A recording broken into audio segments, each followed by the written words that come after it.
పూజించడం పూజారి వంతు వరమివ్వడం అన్నది దేవత ఇష్టం.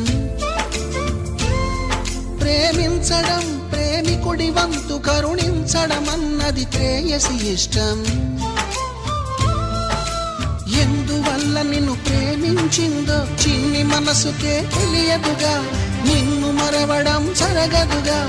ఎందువల్ల నువ్వు కాదన్నావో ఎదురు ప్రశ్నలే వేయనుగా, ఎదురు చూపులే ఆపనుగా. ఏనాటికో ఒకనాటికి నీ ప్రేమ సాధిస్తా. నిన్ను చూడాలని ఉన్నా,